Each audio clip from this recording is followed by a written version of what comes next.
Lukaku kamna tasanya kamnu binesatini inni nueku imugurafu nudargudini nati darufne igambi tamne arati nafnu darbine debna alota baran endange famnu nati darufne igambi tamne arati nafnu darbine debna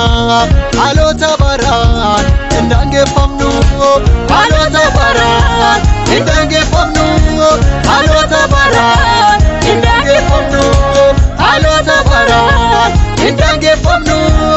alota baran endange famnu